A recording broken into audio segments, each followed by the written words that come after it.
오늘은 로마서 6장 15절에서 23절 말씀을 통해 영생에 이르는 길이라는 제목으로 하나님 말씀 증거하겠습니다. 완전한 복음 로마서 강의 17번째 시간입니다. 오늘 이 예배를 통해서 우리가 하나님의 사랑을 만나는 은혜가 있길 바랍니다. 그 하나님의 사랑을 깨닫고 또 그 하나님의 사랑을 만날 때 우리 신앙의 진보가 이루어집니다. 더 이상 멈춰설 수 없는 것입니다. 우리가 신앙생활이 멈춰서고 퇴보하는 이유는 단 한 가지입니다.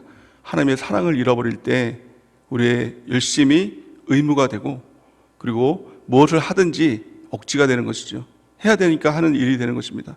근데 하나님의 사랑을 만나면 자원하는 심령이 생기는 것입니다. 그리고 그것이 능력이 되는 것입니다. 더 앞으로 진보하는 우리의 신앙을 위해서 반드시 필요한 것, 그 하나님의 사랑을 깨닫는 것이고 또 하나님의 사랑을 만나는 것입니다. 이 예배가 그 하나님의 사랑으로 우리가 충만해지는 귀한 축복이 있길 바랍니다. 하나님의 가장 큰 사랑이 무엇일까요? 그 하나님께서 우리를 먼저 사랑해 주신 것이죠. 그리고 하나님이 우리를 끝까지 포기하지 않으신 것입니다. 만약에 제가 하나님이라면 나 같은 자 진짜 포기하고도 남았을 텐데 끝까지 포기하지 않는 것입니다. 또 우리를 미리 태초부터 미리 아시고 또 우리를 포기하지 않으시고 끊임없이 우리를 초대해 주신 것입니다. 부르신 것입니다. 또 부르신 것으로 그치는 것이 아니라 그 안에서 우리를 의롭다 여겨주시고 또 그렇게 성경과 성령과 교회를 통해서 그 의로운 삶으로 우리를 인도해 주시고 마침내 영화로운 삶으로 인도해 주시고 그리고 마침내 영원한 천국까지 인도해 주시는 것, 처음부터 끝까지 태초부터 종말까지 그 모든 것이 다 하나님께서 하시는 하나님의 사랑이고 하나님의 역사인 것입니다. 우리가 그 하나님의 사랑을 알고 그 하나님의 사랑으로 들어갈 때 그 하나님의 축복과 사랑 가운데 영원한 천국으로 인도되는 귀한 축복이 있게 될 줄을 믿습니다. 성경은 이렇게 말씀합니다. 로마서 8장 30절 우리가 같이 한번 읽어보겠습니다. 시작. 또 미리 정하신 그들을 또한 부르시고 부르신 그들을 또한 의롭다 하시고 의롭다 하신 그들을 또한 영화롭게 하셨느니라. 아멘. 이것이 바로 하나님의 사랑인 것이죠. 태초부터 우리를 미리 아시고 예정하시고 또 우리를 부르시고 초대하시고 또 교회 안에서 또 영원한 천국길로 우리를 인도하셔서 그리고 마침내 우리를 의인이라고 칭해 주시고 그 칭해 주실 뿐만이 아니라 끊임없이 우리를 의인으로 만들어 주시고 죄를 다 제거해 주시고 그리고 영원한 천국의 주인공으로 만들어 주시는 하나님의 놀라운 그 은혜와 사랑, 그 사랑을 깨닫고 깨달을 뿐만이 아니라 그 사랑을 오늘 만날 때 우리의 삶 가운데 참 놀라운 하나님의 역사가 있게 될 줄 믿습니다. 그렇다면 하나님께서는 왜 우리를 미리 예정하시고 선택하시고 또 우리를 불러주시고 의롭게 여기시고 또 영화로운 길로 인도해 주실까요? 하나님께서 우리 가운데 주시기 원하시는 것이 딱 한 가지가 있습니다. 그것이 뭐냐면 영생입니다. 하나님께서 우리 가운데 영생을 주시기 위해서 아들을 보내주시고 또 모든 것을 우리에게 주셨다는 것입니다. 성경은 이렇게 말씀하죠. 요한복음 3장 16절 우리 같이 한번 읽어보겠습니다. 시작. 하나님이 세상을 이처럼 사랑하사 독생자를 주셨으니 이는 그를 믿는 자마다 멸망하지 않고 영생을 얻게 하려 하심이라. 아멘. 사람은 모두 다 죄로 인해서 멸망당할 수밖에 없는 그런 처지에 있었습니다. 그런 운명 가운데 있었습니다. 근데 하나님이 우리를 사랑하셨다는 겁니다. 멸망당하지 않기 위해서 아들이신 독생자 예수를 우리 가운데 보내주셔서 십자가에 달려 돌아가심을 통해서 죄의 문제를 해결하시고 이젠 더 이상 멸망당하지 않고 영생을 얻게 하셨다라는 것입니다. 하나님의 뜻은, 우리를 향하신 하나님의 뜻은 단 한 가지, 바로 우리가 멸망당하지 않고 영생을 얻는 것, 이것이 바로 하나님의 뜻이다라고 성경은 말씀하고 있습니다. 요한복음 6장 40절 우리 같이 한번 읽어보겠습니다. 시작.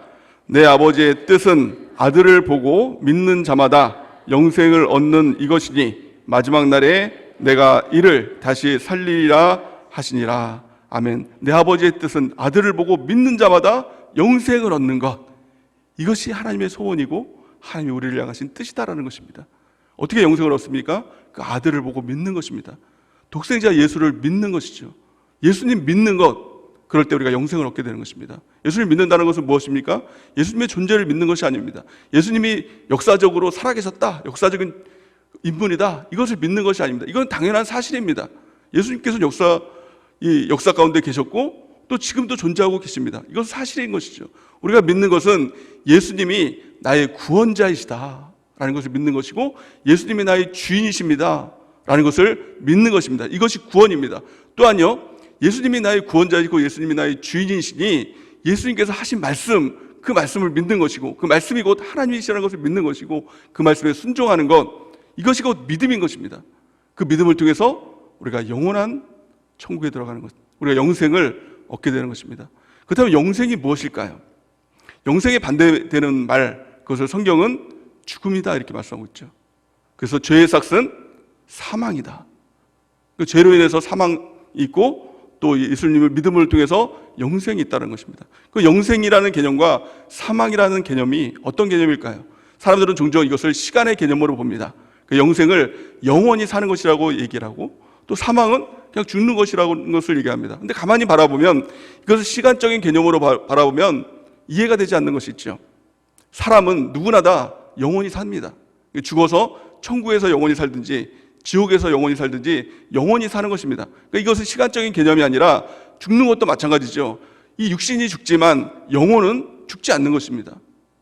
그렇다면 성경은 왜 이것을 영생, 영원히 사는 것, 또 죽음, 사망이라고 이야기를 했을까요? 이것은 시간적인 개념이 아니라 정확히 얘기하면 관계적인 개념이라는 것입니다.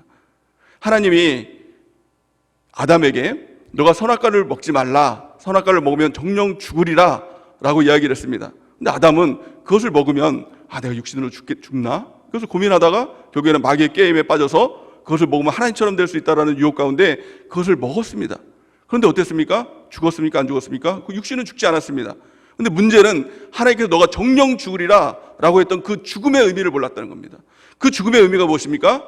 하나님으로부터의 단절, 이것이 죽음입니다. 우리가 예수님을 안 믿으면 영적으로 죽는다라고 얘기합니다. 신앙을 잃어버리고 도태되면 이거 죽는다라고 얘기하죠. 그러면 당장 우리의 목숨이 죽느냐? 이게 아닙니다. 그 죽음은 우리의 목숨이 죽는 것보다 더 이게 처참한 일인 것이죠. 하나님과의 단절, 이것이 죽음이라는 것입니다. 그 영생이라는 것은 무엇일까요? 하나님과의 관계, 하나님과의 친밀함, 이것이 바로 영생이라고 성경을 우리 가운데 가르쳐주고 있는 것입니다. 요한복음 17장 3절 우리 같이 한번 읽어보겠습니다. 시작. 영생은 곧 유일하신 참 하나님과 그가 보내신 자 예수 그리스도를 아는 것이니다. 아멘. 아는 것, 이것은 지식적으로 아는 것을 얘기하는 것이 아니라 성경적으로 안다라는 것은 이것이 히브리어로 야다라는 말을 쓰고 있는데 하나님과의 친밀함이에요. 그러니까 세상에서 가장 가까운 관계보다 더 가까운 관계라는 것입니다. 부부관계보다 더 가까운 관계. 성경은 이렇게 표현하고 있습니다. 하나님이 내 안에 거하고 내가 하나님 안에 거하는 관계. 그러니까 사람과 사람과의 관계에서 이루어질 수 없는 더 친밀한 관계, 하나가 되는 관계가 바로 이 야다, 하나님과 우리와의 관계, 이것이 바로 영생이다라고 말씀하고 있는 것입니다. 누가 천국에 갈까요? 누가 지옥에 갈까요? 그 기준은 단 한 가지입니다. 예수님이 내가 너를 안다 라 그러면 천국에 가는 것이고, 내가 너를 도무지 알지 못하겠다 라고 하면 지옥에 가는 것입니다. 이 땅에서 귀신도 쫓아내고 또 하나님의 능력도 행하고 하나님이 많은 일을 했습니다 라고 했을 때 예수님께서 내가 너를 도무지 알지 못하겠다 라고 하면 그 사람은 지옥에 가는 사람이라는 것입니다.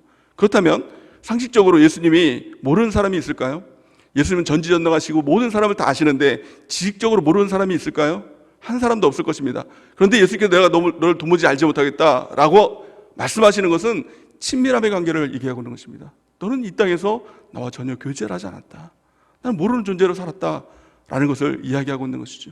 그 영생의 가장 핵심이 무엇입니까?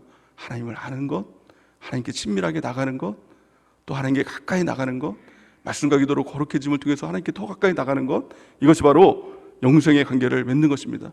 하나님께서 그를 위해서 은혜의 수단을 주셨죠. 성경을 통해서 하나님을 알아가는 것입니다. 안다는 것은 지식적으로 알 뿐만이 아니라 하나님께 더 가까이 나가는 것이죠. 성령을 통해서 우리가 주님과 하나님의 관계를 이루어가는 것입니다. 무엇보다도 주의 몸된 교회를 통해서 주님과 하나님의 관계, 지체된 관계, 예수님께서 머리 되시고 우리는 지체된 정말 하나된 관계를 이루어 나가는 것, 이것이 바로 영생이다라는 것입니다. 우리 하나님은 우리 가운데 이 영생을 주는 것입니다.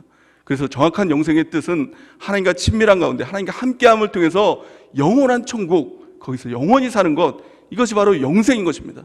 저 여러분들이 이 영생을 얻고 누리는 은혜가 있길 바랍니다. 그래서 영생은 죽어서만 누리는 것이 아니라 이 땅에서도 그 영생을 누리는 것이죠. 하나님과 함께하는 삶, 이것이 바로 영생의 삶을 살아가게 되는 것입니다. 그렇다면 구체적으로 어떻게 우리가 영생에 이르게 될까요? 오늘 성경 말씀은 세 가지로 말씀하고 있는데요, 영생에 이르는 그 길이 있다는 것입니다. 그 단계가 있다는 것이죠. 그래서 오늘 말씀의 핵심적인 구절이 바로 22절 말씀입니다. 우리 22절 말씀을 같이 한번 읽어보겠습니다. 시작. 그러나 이제는 너희가 죄로부터 해방되고 하나님께 종이 되어 거룩함에 이르는 열매를 맺었으니 그 마지막은 영생이니라.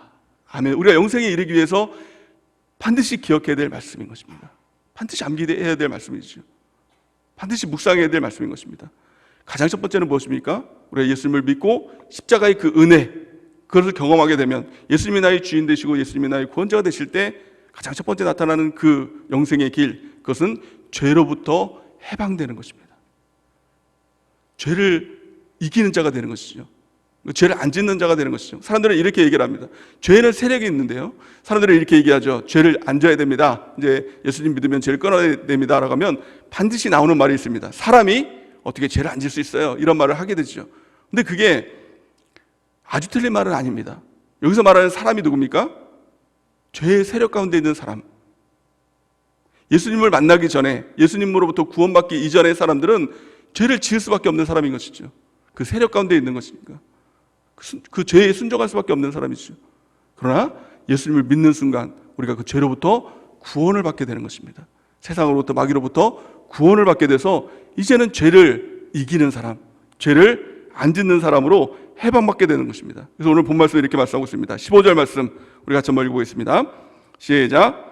그런즉 어찌하리요? 우리가 법 아래에 있지 아니하고 은혜 아래에 있으니 죄를 지으리요? 그럴 수 없느니라. 아멘. 법 아래에 있다는 것은 무엇입니까? 내가 죄를 안 짓기 위해서 노력하는 것, 이것이 법 아래에 있다는 것입니다. 그 죄를 지으면 법의 저촉을 받고 법의 처벌을 받으니 무서워서 이제 죄를 안 짓고 죄를 이겨야지 하는데, 죄를 이길 수가 있습니까? 내 노력과 힘으로 이길 수 있는 사람이 있을까요? 한 사람도 없습니다. 모든 사람이 죄를 범하였으면 하나님의 영광에 이르지 못하더니 라고 하는 말씀이 바로 이 법 아래에 있는 사람들을 향해서 하는 말씀이죠. 하지만 하나님의 은혜 가운데 거하게 됐습니다. 예수님께서 십자가의 그 은혜를 통해서 우리의 모든 죄를 사해 주시고 죄로부터 건져 주셨습니다. 그러니 어떤 사람이 됐습니까? 죄를 안 짓는 사람이 아니라 죄를 지을 수 없게 되는 사람이 되는 것입니다. 죄를 이기는 사람이 되는 것입니다. 그러니까 전에는 뭐 술을 먹던 사람이 술을 끊어야지 했던 사람이 술을 끊고 났더니 이제는 술을 못 먹는 사람이 되는 것입니다. 먹으라고 해도 못 먹는 사람이 되는 것이죠. 죄도 마찬가지인 것이죠. 우리가 그 은혜 가운데 거하게 되는 것입니다. 그렇다면 어떻게 우리가 이 죄의 세력을 이기고 죄로부터 해방될 수 있을까요? 우리가 십자가를 경험하고 나서 우리가 의인이 됐다는 것은 도덕적으로 완전해졌다는 것을 의미하는 것은 아닙니다. 우리가 의인이 됐다는 것은 예수님의 의로 우리가 덧입혀졌다는 것이죠. 그래서 하나님께서 우리를 볼 때 너는 의인이야 라고 칭해 주시는 것입니다. 그리고 그 다음에는 이제 성화의 과정을 통해서 이제는 정말 죄를 이기는 자로 하나님께서 만들어 가시는 것이죠. 성경을 통해서, 성령을 통해서, 교회를 통해서 하나님께서 끊임없이 만들어 가시는 것입니다. 근데 만들어 갈 때 그 죄를 이기는 하나님의 놀라운 무기를 주셨다는 겁니다. 한 가지를 통해서 그 죄를 이기고 죄를 안 짓는 존재로, 그리고 죄 없이 함을 받는 존재로 하나님께서 만들어 가신다는 겁니다. 그게 뭘까요? 그게 바로 회개입니다. 회개하면 하나님께서 우리 죄를 씻어주십니다. 죄를 완전히 없이 하십니다. 뿐만이 아니라 회개하면 죄를 이기는 자로 하나님께서 우리를 완전한 자로 만들어 가시게 된다라고 성경은 말씀하고 있는 것입니다. 성경은 이렇게 말씀합니다. 사도행전 3장 19절 우리 같이 한번 읽어보겠습니다. 시작. 그러므로 너희가 회개하고 돌이켜 너희 죄 없이 함을 받으라. 이같이 하면 새롭게 되는 날이 주 앞으로부터 이를 것이오. 아멘. 너희가 회개하고 돌이킬 때 죄 없이 함을 받게 되고 새롭게 되는 날, 하나님께서 완전하게 새롭게 되는 날로 우리를 만들어주겠다고 약속하고 있는 것입니다. 회개, 이것이 복음입니다. 회개가 없는 천국은 없는 것입니다. 예수께서 이 땅에 오셔서 광야에서 외쳤던 그 외침이 무엇이었습니까? 회개하라, 천국이 가까웠느니라. 회개의 복음을 선포하시고 회개를 통해서 죄 없이 함을 받고 천국에 가라, 이것인 것입니다. 우리가 날마다 하나님 앞에 회개하며 나가는 은혜가 있길 바랍니다. 그렇다면 회개가 무엇입니까? 회개는 두 가지 단계를 반드시 거쳐야 됩니다. 회개는 반드시 죄로부터 돌이키는 것입니다. 죄를 깨닫는 것이죠. 그리고 돌이키는 것이죠. 거기에 머무는 것이 아니라 반드시 하나님께로 나아가는 것입니다. 회개는 내가 죄를 책임지는 것이 아닙니다. 내가 죄에 대해서 대가를 치르는 것이 아닙니다. 죄의 값은 무엇입니까? 죽음이에요. 내가 만약에 죄의 값을 치르겠다라고 하면 죽어야 돼요. 그게 죽어야 돼요. 근데 죽음으로써 그 죄값이 다 치러지나요? 스스로 이 목숨을 끊으면 또 살인죄가 적용이 되기 때문에 지옥에 가는 것 아닙니까? 우리 베드로와 가룟 유다를 알고 있습니다. 완전히 대비되지요. 그런데요, 십자가의 사건들 앞에서 베드로도 죄를 짓고 가룟 유다도 죄를 지었습니다. 가룟 유다는 예수님을 판 죄를 지었죠. 베드로는 예수님이 십자가에서 달려 돌아가시는데 3번이나 저주하면서 모른다라고 저주하는 그런 죄를 지었습니다. 어떻게 보면 뭐 삐까 아닙니까? 삐까삐까 아니에요? 도찐 개찐 아닙니까? 똑같은 죄일 수도 있습니다. 근데 완전히 바뀌어진, 그 운명이 바뀌어진 그 사건들이 무엇입니까?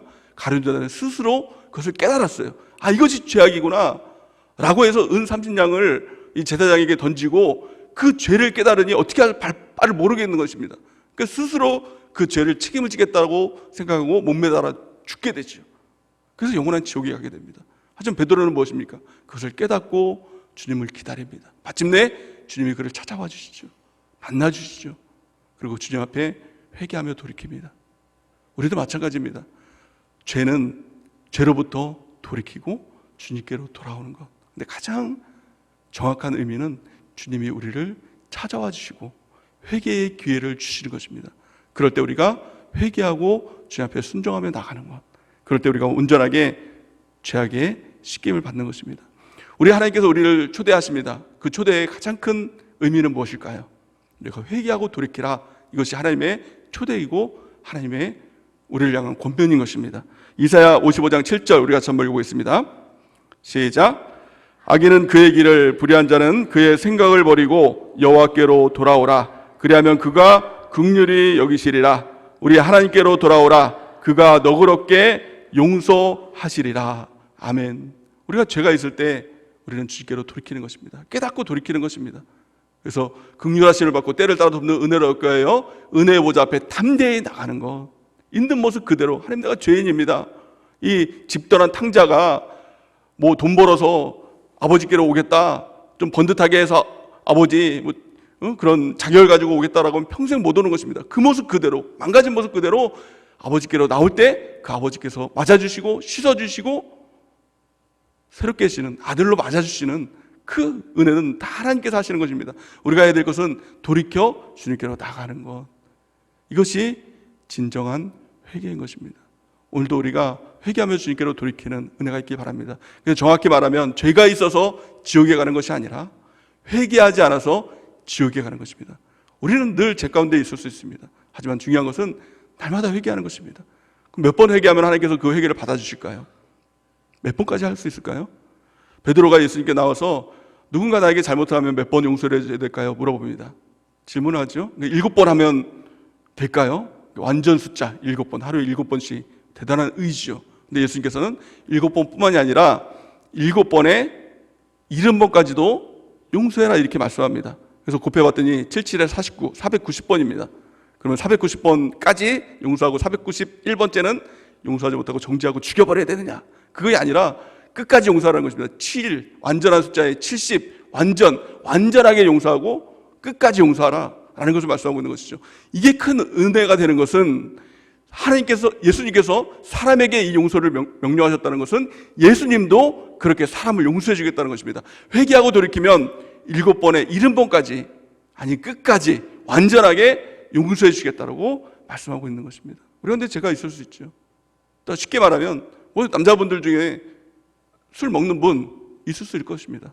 근데 끊는 방법을 가르쳐 주겠습니다. 제가 끊었거든요. 20년 전에 예수님 만나고 끊었습니다. 담배도 끊었습니다. 제가 20년 전에 우리 교회에 올 때 제 직업을 여러분들 다 아시죠? 저는 술 장사였습니다. 술을 먹이는 사람이었어요. 그러니 그 얼마나 큰 죄가 있습니까? 또 뿐만이 아니라 술에 찌들어 있고 담배도 찌들어 있는 사람이었습니다. 근데 예수님을 만나고 나니 말씀을 통해서 우리 목사님 불같은 말씀 또 선포될 때 이게 죄악이구나 자각하게 되죠. 그걸 깨닫게 되죠. 회개합니다. 회개하면 당장 짠 술 딱 끊게 되고 담배 딱 끊게 될까요? 안 그렇게 되더라고요. 또 먹게 되더라고요. 또 먹어요. 그럼 어떡합니까? 또 말씀 듣고 또 회개하고 또 회개합니다. 그러면 끊어질까요? 안 끊어지더라고요. 또 말씀 듣고 회개하고 술 먹고 회개하고 술 먹고 회개하고 담배 피고 회개하고 담배 피고 회개하고. 근데 그렇게 하다 보니 결국엔 하나님이 끊게 해주시더라고요. 우리 모든 죄악도 마찬가지입니다. 회개의 짐을 가지고 날마다 주 앞에 나가는 것입니다. 그러면 결국에는 죄를 이기는 자가 되고 그 죄가 끊어지게 된다는 것입니다. 그 회개가 생명입니다. 회개가 살 길입니다. 여러분들 중에서 담배 핀다고 술 먹는다고 정죄함을 갖지 않기 바랍니다. 그리스도 안에 있는 자는 결코 정죄함이 없나니 죄와 사망의 법에서 생명의 성령의 법으로 우리가 바뀌었다는 것이죠. 그 생명의 성령의 법이 뭐예요? 주께로 나오라는 겁니다. 하나님께서 하시겠다는 겁니다. 그러니까 끊임없이 우리가 술 먹고 자각하고 회개하고 돌이키고 끊겠습니다. 하나님 도와달라고, 성령 하나님 도와달라고 이렇게 고백하고 주 앞에 나갈 때 우리의 모든 죄악들, 술 먹는 죄악뿐만이 아니라 모든 죄악들이 다 끊어지는 하나님의 놀라운 은혜가 있게 될 줄을 믿습니다. 날마다 회개하는 것입니다. 순간순간마다 회개하고 돌이키는 것입니다. 그래서 기도하지 않으면 우리가 살아갈 수 없는 것이죠. 하나님께 엎드리지 않으면 우리가 살아갈 수 없는 것이죠. 우리가 늘 하나님 앞에 엎드려서 회개의 짐을 가지고 날마다 회개하며 나가길 원합니다. 또 뿐만이 아니라 정죄하지 않길 바랍니다. 우리가 하나님 앞에 그 사람도 하나님 앞에 서 있는 것이죠. 그 사람도 또 나도 마찬가지라 누구도 정죄할 수 없는 것입니다. 오직 우리가 주님 앞에서 회개의 짐을 가지고 나갈 때 우리 주님께서 우리를 새롭게 하시고 또 우리 죄악도 기억하지 않는다라고 말씀하고 있는 것입니다. 이사야 43장 25절 우리 같이 한번 읽어보겠습니다. 시작.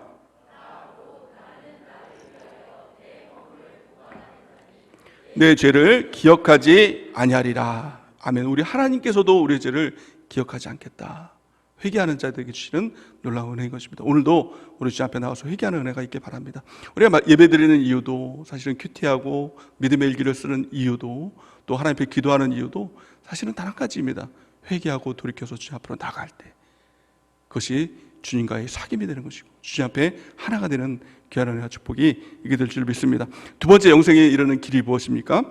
우리 다시 한번 22절 말씀을 같이 한번 읽어보겠습니다. 시작. 그러나 이제는 너희가 죄로부터 해방되고 하나님께 종이 되어 거룩함에 이르는 열매를 맺었으니 그 마지막은 영생이니라. 아멘. 첫 번째는 죄로부터 해방되는 것, 두 번째는 하나님께 종이 되는 이것이 중요한 것입니다. 우리 죄악을 회개한다라고 할 때 우리는 종종 이것 용서해 주세요, 저것 용서해 주세요, 요죄 용서해 주세요 이렇게 우리가 회개를 합니다. 그러나 하지만 그 모든 죄악이 나타나는 근본적인 이유가 있다는 겁니다. 그게 뭘까요? 근원적인 죄가 있다는 거예요. 근원적인 죄는 내가 하나님보다 주인된 죄입니다. 이것이 바로 아담의 죄인 것이죠. 그래서 죄의 원어는 하마리티아, 하나님의 뜻에서 벗어난 것입니다. 하나님께 하라고 하신 명령에서 벗어난 것, 내가 주인된 것, 내 마음대로 하는 것, 이것이 다 죄인 것이죠. 불순종한 것, 이것이 죄악인 것이죠. 그러니까 하나님 앞에 회개할 때 내가 주인 되었습니다. 이것을 근본적으로 회개하며 나가야 된다는 것입니다. 저는요, 담배하고 술을 끊을 때 담배하고 술만 끊으면 이제 더 이상 나에게 지을 죄가 없다라고 생각이 됐습니다. 그러나 지금도 말씀 앞에 서면 내 죄악들이 막 드러나는 것입니다. 더 많은 죄악들이 드러나는 것이죠. 예수님은 빛이십니다. 빛이 우리 가운데 들어오게 되면 우리 가운데 있는 온갖 더러운 것들, 숨겨져 있는 죄악들이 다 드러나게 되는 것입니다. 그 드러나는 것은 무엇입니까? 하나님께 회개하라는 크신 은혜인 것입니다. 그래서 사도 바울도 사형 말년에 이렇게 고백을 합니다. 내가 죄인 중에 괴수로다 이렇게 고백을 하죠. 아니 사도 바울이 사도로 있으면서 뭔 죄를 그렇게 많이 졌길래 내가 죄인 중에 괴수로다 이렇게 고백을 했을까요? 사도 바울이 그렇게 고백한 것은 예수님이 점점 나와 같이 있을 때 그 말씀 가운데 내 자신이 발견될 때 그것들을 회개하겠다는 의미인 것입니다. 그러니까 죄가 있다면 그것을 정죄하는 것이 아니라 내 스스로 낙심하고 이제 나는 안 되는 놈인가 보다 이렇게 하지 말고 그것을 가지고 하나님 앞에 끊임없이 내어놓는 것입니다. 회개하고 돌이키는 것, 내가 죄인 중에 괴수입니다 라고 하나님 앞에 회개하고 돌이키는 것, 이것이 진정으로 중요한 것입니다. 가장 근본적인 죄부터 우리 회개하며 나가길 원합니다. 내가 죄인 되어 살았던 이 죄악들, 내 마음대로 했던 이 죄악들, 불순종했던 죄악들, 말씀에 의지하지 않고 내 생각과 내 의지에 의지했던 이 죄악들, 이것들을 회개하는 것입니다. 성경은 말씀합니다. 너희가 순종해야 된다. 왜 순종해야 된다고 말씀하고 있습니까? 내가 순종하는 그 대상이 나의 주인이다라는 것이죠. 성경은 이렇게 말씀합니다. 16절 우리 같이 한번 읽어보겠습니다. 시작. 너희 자신을 종에게 내주어 누구에게 순종하든지 그 순종함을 받은 자의 종이 되는 줄을 너희가 알지 못하느냐?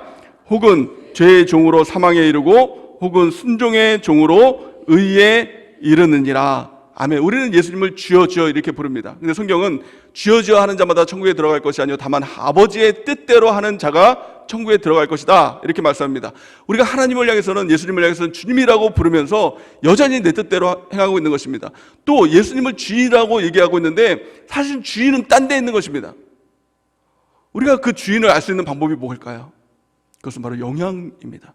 무엇에 영향을 받고 있는가라는 거예요. 오직 말씀의 영향을 받고 예수님의 영향을 받고 그렇게 순종하며 살아야 되는데, 나를 움직이고 나의 감정을 움직이는 것이 무엇이냐는 겁니다. 돈 때문에 내 감정이 속상해지고, 또 돈 때문에 내 감정이 좋았다 나빴다 하고, 또 내 생각이 복잡해지기도 하고, 돈 때문에 내 생각이 여러 가지의 생각들로 가득 차고, 돈 때문에 내 행동이 결정된다면, 돈 때문에 예배도 나오지 못하고 한다면, 내가 주님을 주여 주여 한다라고 해도 명확하게 돈이 주인인 것입니다. 우리 몸도 마찬가지죠. 내 몸이 건강해지면 기분이 좋고, 내 몸이 안 좋고 병에 들리면 감정이 상하고 생각이 복잡해지고, 또 내 몸이 안 좋으면 예배에 갈까 말까 갈등하고 있다면 그 누가 뭐라고 해도 그 몸이 주인인 것입니다. 다른 모든 것도 다 마찬가지인 것이죠.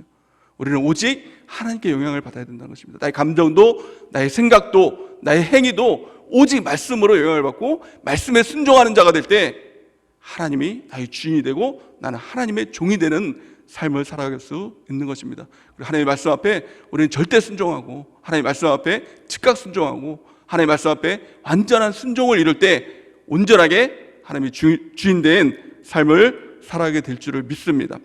또한 로마서 10장 9절에서 10절 우리 같이 한번 읽어보겠습니다. 시작. 내가 만일 내 입으로 예수를 주로 시인하며 또 하나님께서 그를 죽은 자 가운데서 살리신 것을 내 마음에 믿으면 구원을 받으리라. 사람이 마음으로 믿어 의에 이르고 입술로 시인하여 구원에 이르느니라. 아멘. 예수님을 나의 주인으로 날마다 고백하는 것입니다. 마음으로 믿고 날마다 고백하는 것입니다. 그러니까 이것이 구원이라고 얘기하는 것입니다. 구원은 예수님이 나의 주인이십니다. 한 번 내가 구원했으니, 내가 고백했으니 나는 천국, 이것을 끝나는 것이 아니라 날마다 그 마음으로 믿고 입술로 고백하는 이 고백이 날마다의 고백이 되고, 순간순간 누구 앞에서라도 이 고백을 할 수 있는 우리가 되어들 때 그 길이 끝이 구원의 길이고 영생의 길이라고 성경은 말씀하고 있는 것입니다. 참 감사한 것은 예전에는 우리가 죄의 종이었는데 이제는 순종의 종이 되고 하나님의 종이 되었다라고 오늘 바울은 우리에게 이렇게 이야기를 하고 있는 것입니다. 17절 18절 우리 같이 한번 읽어보겠습니다. 시작. 하나님께 감사하리로다. 너희가 본래 죄의 종이더니 너희에게 전하여 준 바 교훈의 본을 마음으로 순종하여 죄로부터 해방되어 의에게 종이 되었느니라. 아멘. 이제 하나님의 종이 되어 살아가는 것입니다. 또 하나님의 종이 되었다는 것은 그동안 내가 주인 되어서 가장 중요하게 여겼던 것, 이것들을 이제는 포기하며 사는 것입니다. 하나님을 위해서 포기할 수 있어야 된다는 것입니다. 그 끝이 영생인 것이죠. 그 시간이 중요했던 사람들, 하나님을 위해서 시간을 포기할 줄 알아야 된다는 것입니다. 예배를 통해서, 또 이 셀 모임을 통해서, 또 교회 모임을 통해서, 시간을, 또 전도 모임을 통해서 끊임없이 우리가 시간을 포기할 수 있는 사람이 되어야 된다는 것입니다. 내 몸이 중요했던 사람이 주님을 위해서 내 몸도 이제는 희생할 수 있는 사람이 되어야 되고, 돈이 중요했던 사람이 이제 주님을 위해서 돈도 포기하고 희생할 수 있는 사람이 되어야 된다는 것입니다. 그럴 때 하나님께서 주신 놀라운 약속, 이게 바로 영생이다 라고 성경은 예수님은 우리에게 말씀하고 있는 것입니다. 마가복음 10장 29절에서 30절 우리 같이 한번 읽어보겠습니다. 시작.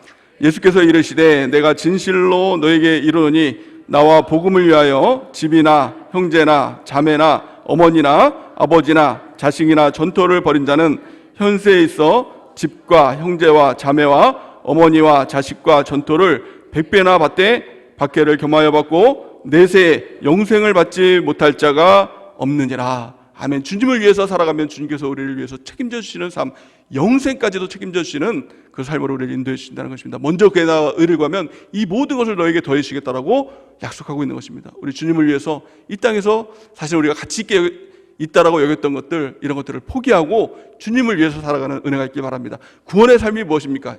예전에는 나를 위해서 살았던 삶이 이제는 주님을 위해서 살아가는 삶이에요. 이 구원받은 사람은 누구도 나를 위해서 살아가는 사람이 없다는 겁니다. 사나 죽으나 구원받은 사람은 주를 위해서 산다라고 성경은 명확하게 이야기하고 있는 것이죠. 로마서 14장 7절에서 9절 우리 같이 한번 읽어보겠습니다. 시작. 우리 중에 누구든지 자기를 위하여 사는 자가 없고 자기를 위하여 죽는 자도 없도다. 우리가 살아도 주를 위하여 살고 죽어도 주를 위하여 죽나니 그러므로 사나 죽으나 우리가 주의 것이로다. 이를 위하여 그리스도께서 죽었다가 다시 살아나셨으니 곧 죽은 자와 산 자의 주가 되려 하심이니라. 아멘. 우리가 이런 구원의 삶을 살아가는 은혜가 있기 바랍니다. 살아 죽으나 이제는 주님을 위하여 우리가 살아가는 구원의 삶을 살아가는 은혜가 넘치기를 바랍니다. 그 끝이 영생이다라는 것입니다. 마지막 세 번째, 우리가 어떻게 영생의 길을 걸어갈 수 있을까요? 우리 22절 말씀을 다시 한번 읽어보겠습니다. 22절 시작. 그러나 이제는 너희가 죄로부터 해방되고 하나님께 종이 되어 거룩함에 이르는 열매를 맺었으니 그 마지막은 영생이니라. 세 번째는 무엇입니까? 거룩함에 이르는 열매를 맺었으니 그 마지막은 영생이다라고 얘기하고 있는 것입니다. 구원의 삶의 마지막은 열매인 것입니다. 열매는 무엇입니까? 나 때문에 변화된 영혼, 나 때문에 구원받은 영혼, 나 때문에 천국 가는, 변화돼서 천국 가는 영혼, 이것이 바로 열매인 것이죠. 열매는 있어도 되고 없어도 되는 것이 아닙니다. 옵션이 아니라 반드시 그 열매를 통해서 우리가 영생에 이르게 된다고 성경은 분명하게 말씀하고 있는 것이죠. 그래서 우리가 천국 복음 전파하고 가르쳐 지키게 하는 일에 더욱 힘쓰는 것입니다.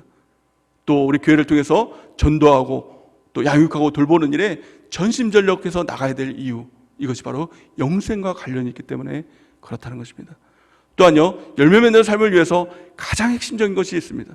그냥 내가 무조건 열심을 내면 열매가 맺혀지는 것이 아니라는 것입니다. 가장 핵심이 있습니다. 이것이 없으면 열매가 없다라고 말씀하는 것이죠. 요한복음 15장 5절 우리 같이 한번 읽어보겠습니다. 시작. 나는 포도나무여 너희는 가지라. 그가 내 안에 내가 그 안에 거하면 사람이 열매를 많이 맺나니 나를 떠나서는 너희가 아무것도 할 수 없음이라. 아멘. 우리가 내 열심으로 열심히 전도하고 내 열심으로 양육하고 내 열심으로 돌보한다고 해서 열매가 맺혀지는 것이 아니라 가장 핵심적인 것은 우리 주님께 붙어있는 것이죠. 성경과 성령과 교회 안에 깊이 뿌리를 내리고 붙어있을 때 결국에는 그 열매도 하나님께서 맺게 하신다는 것입니다. 초대교회 역사를 보니까 베드로가 한 번 전도를 했는데 3,000명이 회개하고 돌이킵니다. 또 한 번 전도를 했더니 남자만 5,000명이 회개하고 돌이켜서 믿음의 사람이 됩니다.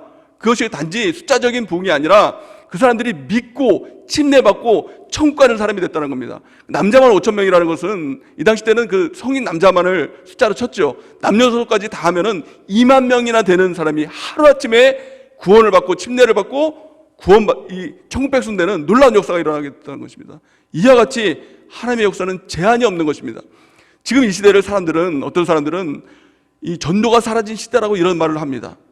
그러나 그 말이 맞습니까? 그것은 하나님의 능력을 제한하는 것입니다. 하나님께 붙어 있어서 우리가 복음을 증거하고 또 양육하고 돌봄으로 우리가 나갈 때 하나님께서 하시는 역사 가운데 3,000명이 돌아오고 주께로 돌아오고 5,000명이 아니 2만 명이 주님께로 돌아오는 하나님의 역사가 나타나게 되는 것입니다. 그것을 믿고 우리가 담대하게 하나님을 믿고 전도하는 것입니다. 우리가 먼저는 성경에 깊이 뿌리를 내리고 성경에 붙어 있길 바랍니다. 성령 하나님을 의지하고 성령 하나님께 붙어서 우리가 복음을 증거하는 것이고 또 혼자 전도하는 것이 아니라 교회를 통해서 우리가 함께 전도하며 나갈 때 이와 같이 초대교회 역사와 같이 3,000명이 주님께로 돌아오고 5,000명이 주님께로 돌아오고 아니 2만 명이 주님께로 돌아오는 놀라운 붕의 역사가 우리 교회를 통해서 재현되게 될 줄을 믿습니다. 이 은혜가 넘치길 바랍니다. 우리 담임 목사님 일기를 통해서 우리가 이제는 어떻게 살아야 될지 5가지 지침을 주셨죠. 저는 날마다 이것을 놓고 아침에 큐티를 하면서 하나님 이런 삶을 살아갈 수 있도록 인도해달라고 기도를 하고 또 믿음의 일기를 쓰면서 하나님 이런 삶을 살 수 있도록 인도해 주셔서 감사하고 또 이런 삶으로 못 살았다면 또 하나님께 회개하고 돌이키는 시간을 갖습니다. 이 삶을 통해서 사실은 궁극적으로 영생에 이르는구나라는 것을 깨닫게 됩니다. 가장 첫 번째가 무엇입니까? 날마다 우리가 천국을 위해서 선택하며 살아가는 것, 오늘을 선택하며 살아가는 삶, 천국을 위한 삶을 살아가는 귀한 은혜가 있길 바랍니다. 또 두 번째는 무엇이죠? 성경을 읽고 성경대로 순종하는 삶을 살아가는 것입니다. 또 세 번째는 무엇입니까? 하나님의 뜻대로 하나님 앞에서 날마다 감사하며 살아가는 삶, 감사하며 살아가는 삶, 그 삶을 살아가는 것이죠. 네 번째는 무엇입니까? 성경, 성령, 교회를 붙들고 담대하게 살아가는 삶. 마지막 다섯 번째는 무엇입니까? 날마다 우리가 전도하고 양육하고 돌봄을 통해서 승리하는 삶. 이 삶이 곧 영생에 이르는 삶이구나라는 것을 깨닫게 됩니다. 우리 모두가 이런 삶을 살아가길 원합니다. 먼저는요, 이 삶을 위해서 우리가 기도하고 우리가 묵상하고 또 이런 삶을 또 하루를 살지 못했다면 회개하고 돌이켜서 다시 하나님께로 향함을 통해서 우리가 주님 앞에서 온전한 자로 세워지는 귀한 축복이 있기를 바랍니다. 그래서 우리가 예수님을 믿기를 원합니다. 잘 믿기를 원합니다. 십자가를 붙들고 죄로부터 해방되길 바랍니다. 또한요, 하나님의 종이 되길 바랍니다. 또한요, 우리가 거룩함에 이르는 열매를 맺는 하나님의 백성 되길 은혜가 있길 바랍니다. 그럴 때 하나님께서 우리 가운데 주시기 원하시는 가장 귀한 것, 영생을 소유하고 영생을 얻고 영원한 천국에서 주님과 함께 영원히 왕노릇하는 우리가 모두가 되는 은혜가 넘치게 될 줄을 믿습니다. 이런 은혜가 우리 가운데 넘치기를 예수님의 이름으로 간절히 축원해 드립니다.